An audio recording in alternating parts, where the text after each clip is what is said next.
Welcome to In the Zen Den. Appreciate you coming by today for our video.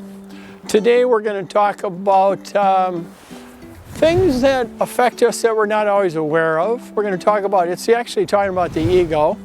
It's sort of a sensitive subject. It's very subtle and I don't know everything about it. But then again, I do know some things. And this discussion is occurring relative to, in the Zen Den, it's occurring relative to people living. And it's a major explanation why humans have been so crazy over the history of mankind, killing each other, wars, hatred, and all kinds of levels of inner struggle and difficulty. And when I talk about it, it's not about a cure for it, something that eliminates it, but it's shining a light on a little bit, talks about the nature of how it has an effect, and then maybe a little bit about how people go through their life and make adjustments and perhaps changes that are in the positive, where life experienced more openly, less interference, less requiring the mind to work in a certain way, requiring a person to have experiences and experience their lives and themselves in a particular way. So a challenging topic, actually, although, you know, by labeling it such, or if I emotionally go to that spot, I'm making it more difficult. But this is a deeper topic, but we'll speak about it today here. This background of this beautiful river, this water streaming down, the sound of the water, a beautiful setting. Our two gentlemen doing fly fishing behind us here at about 4 o'clock in the afternoon here, December 16th, here in Indiana. Let's go after this a little bit in a relaxed and fun, maybe even fun way. So the bottom line is that humans are extremely emotional beings. We are, the nature of how we behave and you know, we're always seeking something, let's say. This is somewhat true. We tend to be seeking pleasure, avoiding pain, but also we're seeking personal inner stability and comfortableness. And so one of the biggest points that I'm getting to is our ego.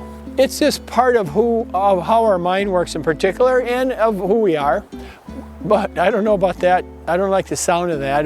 It's more about, it's part of us. Okay? It may well be, I mean, if you go deep enough and open enough, it may not be a part of us, but it functions in that way. So essentially it's a part of us. Certainly a part of how our mind works and how we experience life. And so one of the bigger points is we experience threats to ourselves all the time. So that if we go political, for example, and whether you're on the right or on the left or in the middle, there are certain topics that you don't appreciate, you disagree with. There are certain topics people have been hammering you, at least that's your experience of trying to push something towards you. You have emotions, you may not agree. So we have relationships with topics that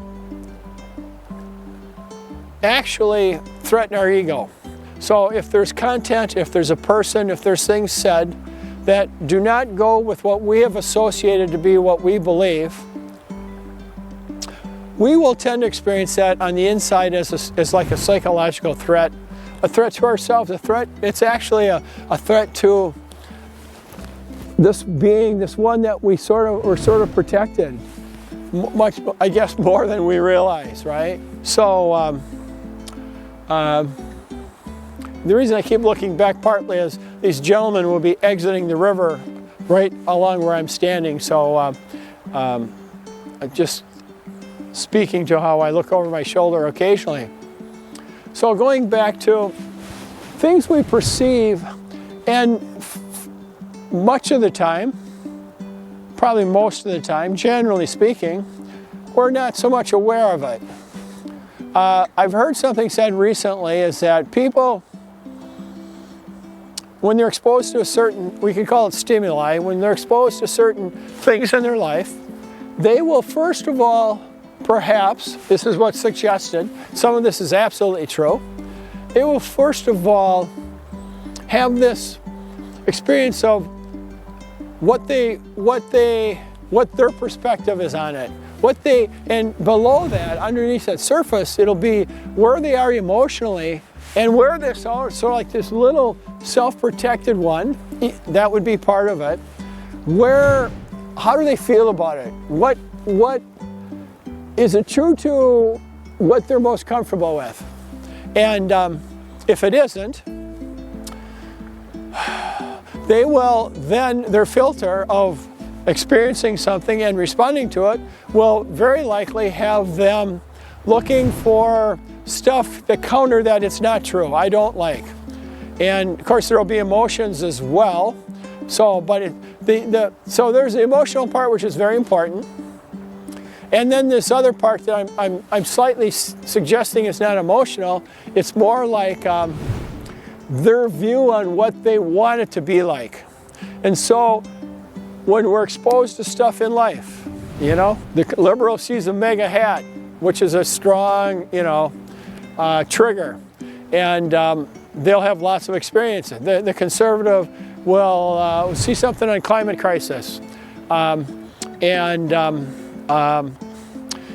will perhaps have a certain type of experience so the mind somewhat shuts down, their openness to perception, and it's almost like their discernment will take a break potentially. So this is the work essentially is what I'm describing as like the ego. It's the part of us that again is protecting something that we associate to, and much of it we don't realize, especially to the degree as well that it's occurring. So this is why people on different sides of different issues, in the face of many things that contradict what they are saying is true, will not believe. They'll think differently, they'll ignore it, they'll change the narrative of it.